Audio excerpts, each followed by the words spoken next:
everybody, and welcome into the PNC Postgame report. I'm Matt Sunday. This is Chris Bradford. You guys are used to seeing him, but not so much me after the Penguins games. But we're here to talk about the Penguins' 5-2 win over the New York Rangers. An impressive win, especially after we thought maybe the Rangers were going to bounce back a little bit from their beating they took yesterday. Yeah, this was a pretty impressive win for the Penguins. This was their fourth straight win. That matches a season long. They did that late November, early December. So it's been a while. You know, I think the thing we're taking away from this game was yesterday they beat the Detroit Red Wings, obviously a team that's kind of, you know, probably not a playoff contender, but this is a Ranger team that, even though it was struggling and got beat yesterday against the Islanders pretty soundly, this is still a New York Rangers team that has a lot of talent. This was a very good win for the Penguins. You know, they kind of did it the old-fashioned way. They come back from an early 2-1 deficit. They get a fight to spark them. You know, I don't want to say the Penguins are back because we've said this, I think, too many times over the last, 3 weeks or so, every time they got a nice win, but I'm starting to think that maybe they might be for real. You know, whether they're truly back or not, you get back-to-back performances now out of Tristan Jarry, where he's struggled a couple of times in his second of back-to-backs, and you're going to get Matt Murray back at some point here. So a couple of wins with your backup goaltender, and you have the stars really playing like stars, and not just the stars. I was really impressed with Connor Sherry as well tonight. The play from the top down, seeing a guy like Alexiak standing up for Ryan Reeves, who's really the guy that you'd like to see doing the fighting on the team, but kind of just a win that was pieced together from everybody on the team out there. Yeah, you mentioned Alexiak. I mean, that's a good point. You know, I thought that fight that he had here may have sparked this win. Even the fact that when he got traded here late December, I think it was the 19th of December, you know, he's brought a spark to this team that they've been missing. I don't know. I'm certainly not saying that Jamie Alexiak's the reason they've been able to turn things around, but he's been a part of it. You mentioned a guy like Connor Sherry. Some guys contributing now that haven't contributed in a while. A guy like Patrick Hornquist, he gets a goal. Had been a while for him. Carl Hagelin, there's a name.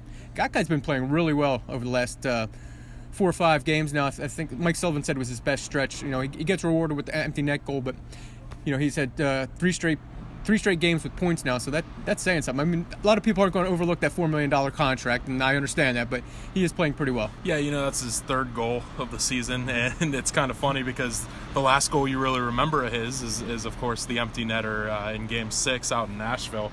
But he's playing well, and a guy like Riley Sheahan, who he scored a goal that was disallowed. They called it a distinct kicking motion. It looked more like he was trying to stop and stay out of Mr. Lundqvist's net there. But, a couple of guys who aren't supposed to be the scorers on the team contributing to getting the goals. And obviously, I mean, you mentioned Patrick Hornquist. I mean, he's just been phenomenal for the Penguins over the stretch of the season.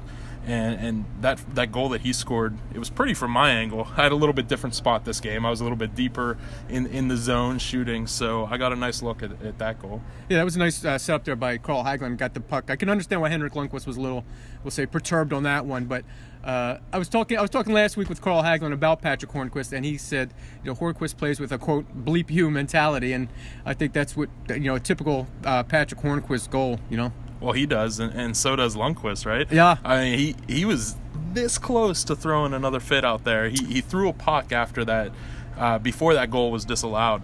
And, man, I swear he was this close to just flipping the net or breaking his stick.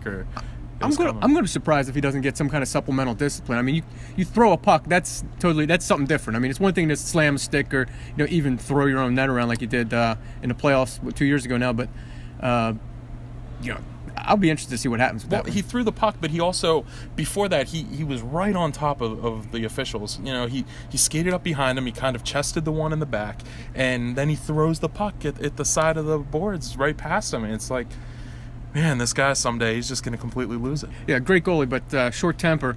Another thing I wanted to talk about, Penguins tonight, even strength, all the goals tonight. I mean, minus the empty net goal, obviously, but they got all their goals at even strength. Not just even strength, but 5-on-5. Yeah. It wasn't 3-on-3. It wasn't 4-on-4. It was full-blown, real, even strength hockey. So that, to me, is a sign of a team that, well, you know, maybe it's starting to get it together. I think Mike Sullivan was right a couple weeks ago when he said when the Penguins do turn around, it's not going to be like one, you know, flip of switch or whatever. It's going to take some time.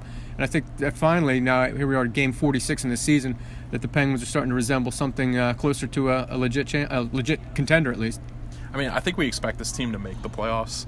When we talked 2 weeks ago about how they've got a 50% shot to even make it in there. I don't think anybody really thought that they weren't going to make the playoffs, but seeing the way that Phil Kessel is just connecting now on a third line, mixing it up often with Riley Sheahan on that third line, and then having Evgeny Malkin just the way that he played tonight, it's just unbelievable. He's been doing it now for the last 10 days or so, and his skating, he's so smooth and explosive when he's playing like this, and just nobody can touch him through the neutral zone. I wonder with Kessel, how much do you think the All-Star game snub motivates a guy like him? He's obviously been an All-Star before, but past with 2 games at least since that announcement came out, he's been great for the Penguins all season, obviously, but past 2 games he's been outstanding. I'm waiting for the tweet. It's gonna come. It's gonna be the middle of that All-Star game. The Metropolitan Division's gonna lose a game. They're gonna get knocked out, and he's gonna tweet out, "Man, I feel like I should be doing something right now, but can't really put my finger on it." Yeah, he's also been a really big story for them. And again, Sidney Crosby again. It looks like he's back at the top of his game as well. Man, he's the way that he's moving the puck right now. It's not ultra flashy, but it's so soft and. I guess it's kind of flashy, but everything that he's doing, it's just so skillful. The way that he just flips a nice little backhanded saucer puck. It's like he was behind the Penguins' net, and he flipped the puck on his backhand out into the neutral zone to just completely kill what the Rangers were doing. They had some zone time. They were fighting with the Penguins. They looked like they could possibly score a goal, and he just sauces this beautiful little backhanded Murphy dump out into the neutral zone. The way that the guy controls the puck and can play it into any space on the ice without even looking in the direction of where it's going is just unreal. I think I'd be remiss if I didn't mention that Dom Simone finally got his first NHL goal. He's been playing on the first line with Crosby. I talked to him a little bit about getting his first goal. Did you get the puck? Yep, I got it right there, right here. Who's that go to? You keep it yourself? Give it to a family member or something like that, or? The puck? Yeah. No, that's mine. It's gonna go in I don't know, in my room somewhere. Nice to be finally rewarded to get that goal. Yeah, it feels great, even better with the win. So it feels unbelievable to score the first one. After that first goal, I saw it was actually Daniel Sprong went and picked up the puck from the net. So little rookie, I guess technically a rookie, remembering, go pick up the puck, give it to make sure Simone gets that in the locker room. Yeah, Simone had the puck. What the video shows is him with this puck in the locker room. Pretty cool moment for the youngster. It finally got rewarded. He had that little spinorama move. I believe it was in the late first period. I thought he had a chance there, but Lundqvist actually made a pretty good save on that one.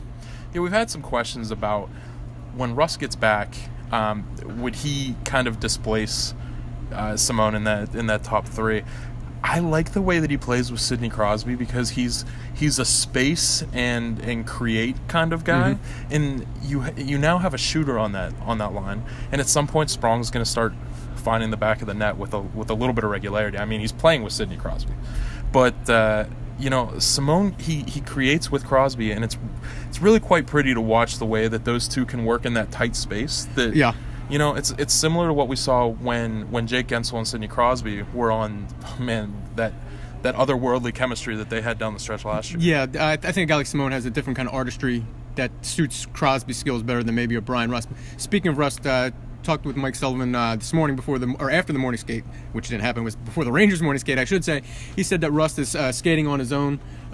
He should be, looks like, closer to returning, progressing really well. So that's going to present an interesting dilemma for the Penguins, because you mentioned, maybe a logjam coming up here with Rust, and then probably soon after that with Carter Rowney, you would think, the Penguins have kind of settled into lines here for the first time in a little while. They mixed some things up a lot tonight, but it looks like the fourth line is set and the first is set for the most part.